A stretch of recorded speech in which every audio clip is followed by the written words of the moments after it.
Bom, esse é um vídeo que eu não estava planejando gravar. Eu tomei a decisão hoje. Logo cedo eu pensei assim, falei, eu acho que eu vou fazer um conteúdo sobre essa final da Libertadores no canal do És Orgulho, tá? Claro que a gente zoa, né, o rival não ter conseguido ser campeão. A gente brinca, tira sarro, né? Não que eu tenha torcido para o Flamengo em si, mas a gente como corintiano quer ver o Palmeiras sempre perdendo, sempre se lascando, sempre fracassando, né? É algo que é do futebol, tá?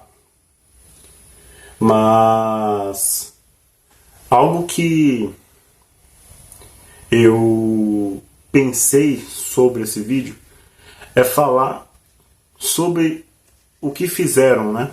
Com o Corinthians, com o São Paulo, com o Santos, tá? Claro que eu vou me especificar mais sobre o Corinthians, que é o clube que eu sei mais, né? E eu vou falar algo por cima de Santos e São Paulo, porque não são clubes que eu acompanho, não sou São Paulino, não sou santista, então eu não acompanho o dia a dia desses dois clubes. Mas a gente vê aí que também sofrem do mesmo problema da má administração e de pessoas que nunca querem o bem do clube, tá? O São Paulo, 2 dias antes da final da Libertadores, onde é a competição que é o clube que mostrou para o Brasil que é uma competição importante, né? Isso é um fato. Depois que o São Paulo venceu a primeira Libertadores, na década de 90, o brasileiro começou a olhar com outros olhos para a competição. E 2 dias antes da final da Libertadores, onde o seu rival também está disputando o título, o São Paulo leva 6-0 do Fluminense, né? E se colocando no torcedor são paulino é algo triste, né? É algo que a gente pensa e fala assim, caramba, chegamos no fundo do poço, né? Se colocando no lugar do torcedor são paulino. Chegamos no fundo do poço. Há 2 dias de uma final de Libertadores, onde nosso maior rival não, nosso rival está disputando uma Libertadores, a gente leva 6 do Fluminense. E aí a gente deve olhar para o passado, e agora como corintiano, a gente brinca, não tem mundial, eu chamo o Palmeiras aqui de Átomo Green, uma brincadeira. Mas o Corinthians não chega numa final de Libertadores, chegou uma vez numa final de Libertadores em 2012. Desde lá, o Corinthians para chegar nas quartas de final foi uma luta. Em 2023 o Corinthians nem passa da fase de grupos. Em 2015 o Corinthians é eliminado pelo Guarani do Paraguai, né? E eliminações assim acontecem, é normal. Só que o problema é quando você vê que o seu time não tem perspectiva de chegar numa final de Libertadores, disputar títulos de relevância. Estamos na Copa do Brasil agora. Vou torcer muito para o Corinthians ser campeão, como sempre. É o time que eu amo, é o time que eu sou apaixonado, é o time que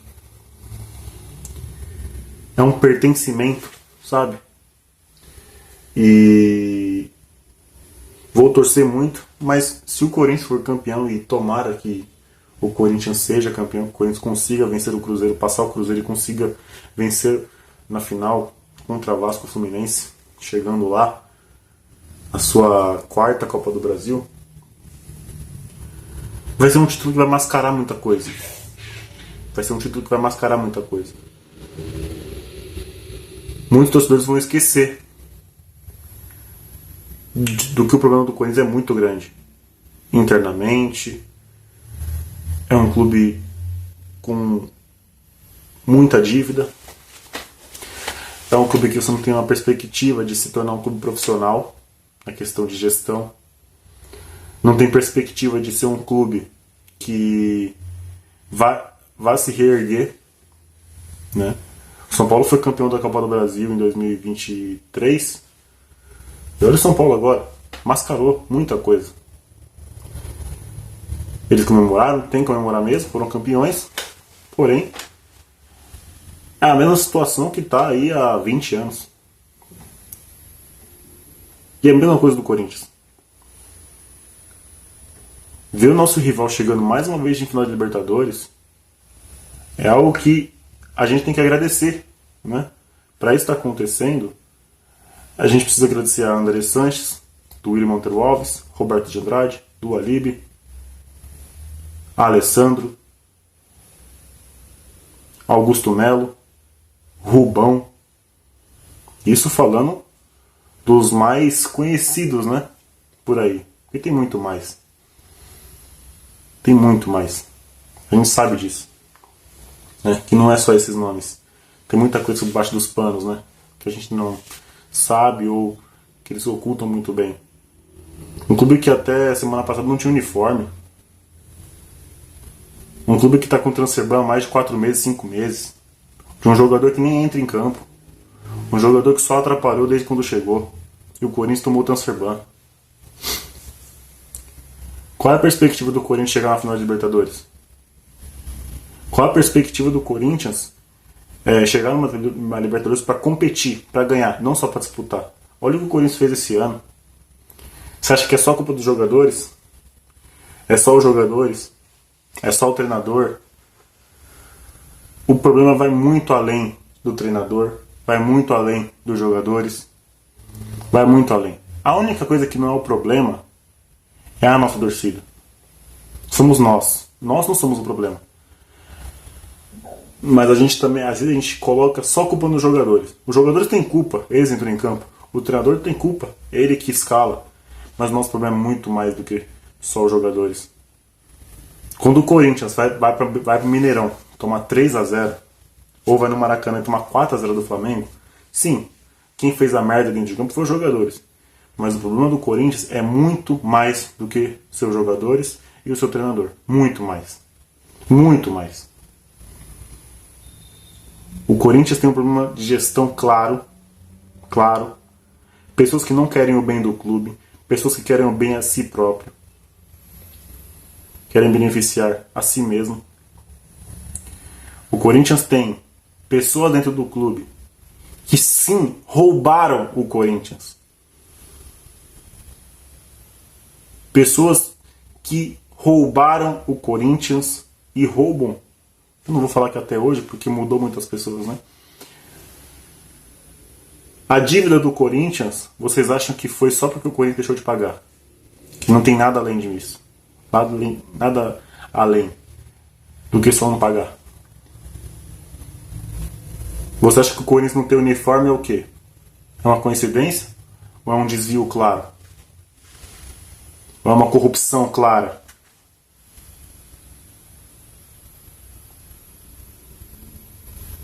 O Corinthians está vivendo por aparelhos. O Corinthians só não morreu ainda porque a sua torcida é muito grande, é gigantesca, é a maior do Brasil e não vai deixar isso acontecer. Mas o Corinthians está por aparelhos. Por aparelhos há muitos anos. Só que a torcida não vai deixar desligar o aparelho. A torcida não desiste do clube. Não desiste da instituição. Mas esses caras que estão lá dentro é a doença do clube. O torcedor não deixa o clube morrer. Mas esses caras fazem de tudo para essa doença crescer e destruir e destruir ainda mais até o clube não aguentar. Só que o Corinthians tem o seu bem mais precioso, o seu bem maior, que é a torcida. E ela não vai permitir.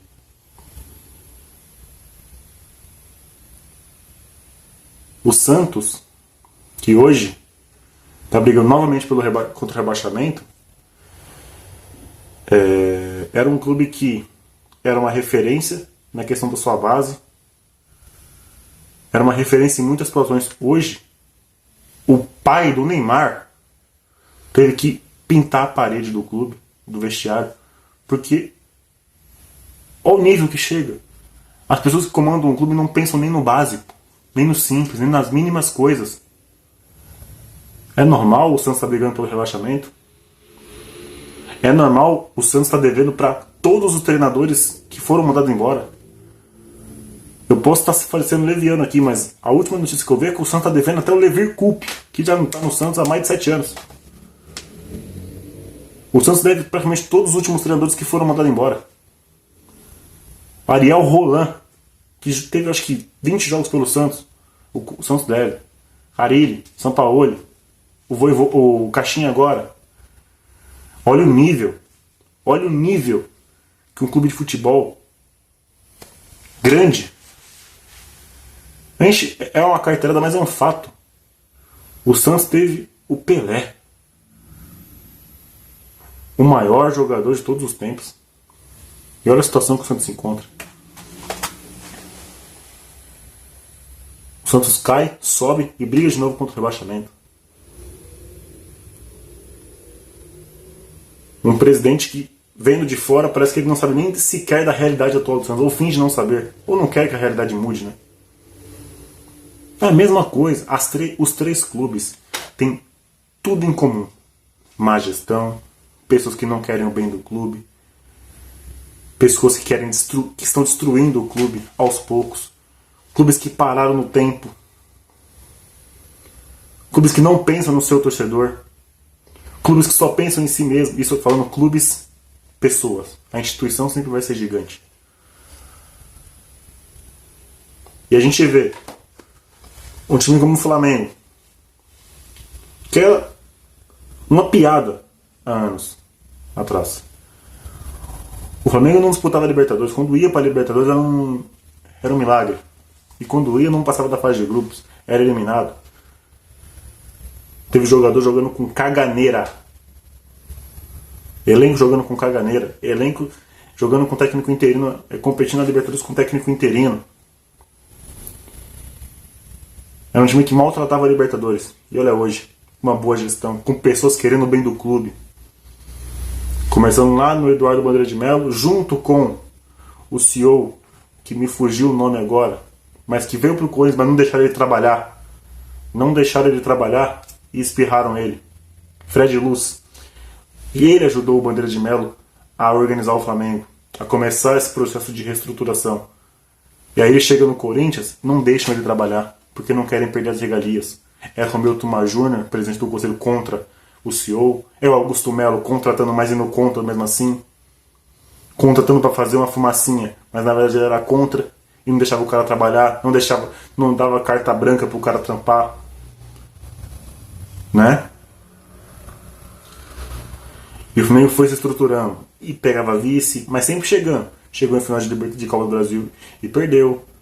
Chegou no final do Sul-Americano e perdeu. E foi chegando até o momento que conseguiu fazer um caixa e foi contratando jogadores importantes. Everton Ribeiro foi a primeira contratação do Flamengo de bala. E aí no ano seguinte, 2019, o Flamengo veio com a cavalaria, contratando a Arrascaeta, o Gabriel na sua melhor fase, jogadores extra classe, Felipe Luiz. Para o Brasil, o Felipe Luiz é extra classe. O Rafinha, quando chegou, foi um jogador extra classe. E o Flamengo foi só se reestruturando. Vence a Libertadores, exorciza esse demônio que era pro Flamengo desde 81, vence o Brasileiro no mesmo ano, e depois de lá teve algumas instabilidades, mas só fortalecendo ainda mais o seu elenco, só tendo renda atrás de renda, sem dívidas. Um time bem gerido, um time que o fluxo de caixa mexia facilmente. Não era aquele congestionamento igual no Corinthians, no Santos e no São Paulo. É complicado, rapaziada. A gente zoa, a gente brinca, a gente fica feliz que o Palmeiras fracassou, mas a gente precisa, sim, olhar pro nosso lado e ficar e se entristecer, porque não era pra gente estar nessa situação. Era pro Corinthians estar brigando nas cabeças pela sua marca, pela sua potência, pelo seu canhão, pela sua torcida, principalmente pela sua torcida. O Corinthians é um dos times que mais fatura, mas é um dos times que tem mais dívidas. O fluxo de caixa no Corinthians não anda porque é congestionado, com dívidas. E mais dívidas. E dívidas que não são pagas, infelizmente. Porque o dinheiro não chega, né? O dinheiro não fica. Pra onde vai esse dinheiro?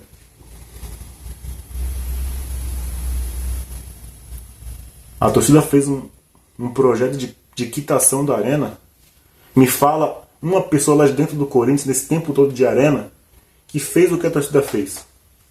Essa mobilização, esse projeto, essa coisa profissional, bem planejada, com fundamento.